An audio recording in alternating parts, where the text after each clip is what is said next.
والصلاة والسلام على سيدنا محمد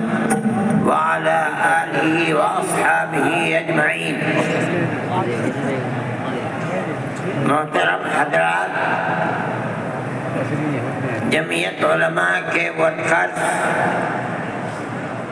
اور جمعیت علماء ہند کی آواز پر لاکھوں آدمی جو اس ہال میں بیٹھے ہیں اور جتنے ہال میں ہیں اس سے زیادہ باہر میدان میں اور سڑکوں پر چل رہے ہیں اور ایک دوسرے برابر کے ہال میں بیٹھے ہوئے اسکرین پر کیا باتیں ہو رہی ہیں اس کو سن رہے ہیں.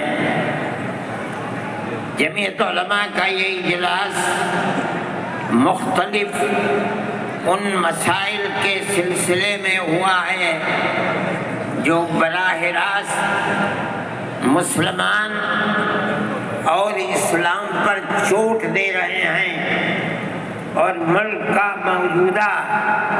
فرقہ پرست ذہنیت برابر جو کچھ کر سکتا ہے وہ ذہنیت کر رہی ہے. لیکن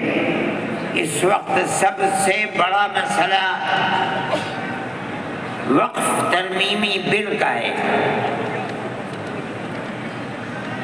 میرا یہ جی چاہتا تھا کہ اس سلسلے میں حکومت جن بیساکھیوں پر چل رہی ہے، بہار اور چندرا بابو نائیڈو، میں ان کو دعوت دوں اور وہ جمعیت علماء ہند کی دعوت کو قبول کریں. مسلمانوں کے جذبات اس مسئلے سے کتنا جڑے ہوئے ہیں وہ اپنے بنگلوں میں، بالا خانوں میں اور اسمبلی کے ہالوں میں بیٹھ کر کبھی نہیں سمجھ سکتے. اگر وہ عبرت اور نصیحت لے سکتے ہیں تو آج مسلمانوں کا یہ جم غفیر انہیں بتا سکتا ہے کہ وقف ترمیمی بل اور جو حالات ملک میں پیش آ رہے ہیں، مسلمان کا دل و دماغ کیا سوچ رہا ہے اور کس طرح ان حالات کو اپنی آنکھوں سے دیکھ رہا ہے. مگر یہ بات نہیں ہو سکی. پھر بھی میں نائیڈو جی کا شکریہ ادا کرتا ہوں، اور اس لیے کہ بی جے پی حکومت اصل یہ ہے کہ ملک میں ملک کے بسنے والوں نے ہرا دیا اس کو. ان حالات کو ملک نے قبول نہیں کیا، لیکن اپنے دو اتحادیوں کی بیساکھی کے اوپر بی جے پی گورنمنٹ بیٹھی ہے. ان میں بڑی مضبوط بیساکھی چندرا بابو کی ہے اور ایک بہار کے اندر ہے. میں نے دعوت نامہ بھیجا، لیکن انہوں نے معذرت کر دی، لیکن اپنی پارٹی کے نائب صدر نواب جان صاحب کو بھیجا یہاں. میں اسے بھی بہت بہترین نظر سے دیکھتا ہوں. میں یہ سمجھتا ہوں کہ مسلمانوں کے جذبات جو ادھر سے لے کر ادھر تک، یہ جم غفیر اپنے دل کی آواز گویا کہ دل کو نکال کر دکھلا رہا ہے. ترجمانی یہ جا کر کے کریں گے، اس لیے کہ جب تک ہمارا ماننا یہ ہے کہ اگر کوئی آگ لگتی ہے مسلمانوں کے جذبات پر، اگر وہ ترمیمی بل پر آگ لگتی ہے، تو جو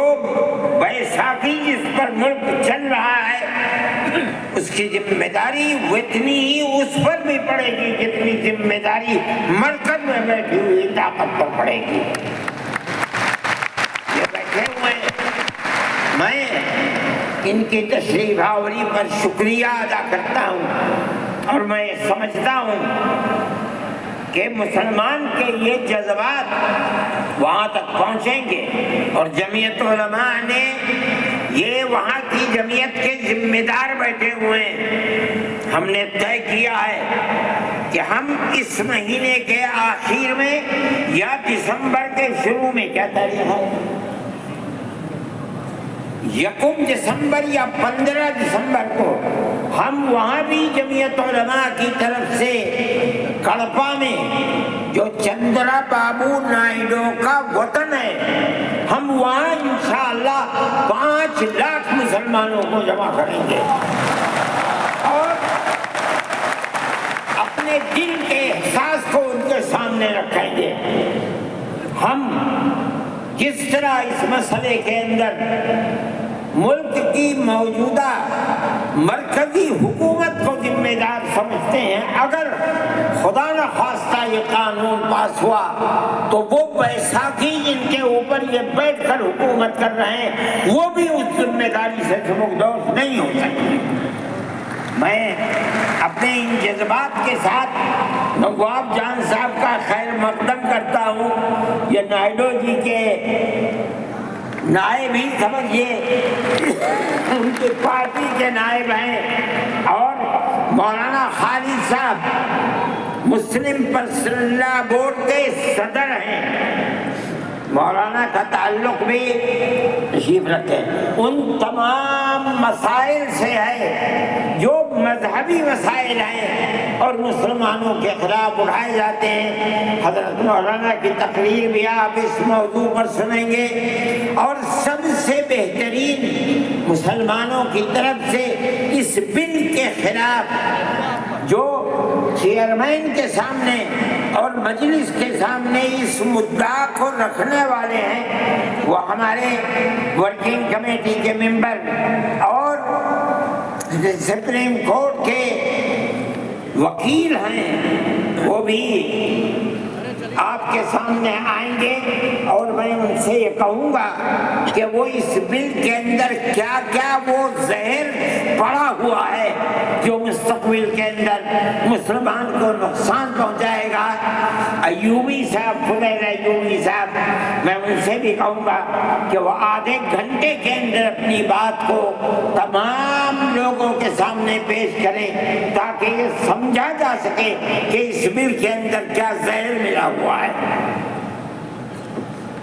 اور حضرت مولانا بھی اس سلسلے میں بولیں گے۔ میں ایوب جان صاحب سے بھی کہوں گا کہ وہ بھی کچھ وقت نکالیں اور پروگرام کے اندر اپنے جذبات کو پیش کریں۔ چلیے بتائیے۔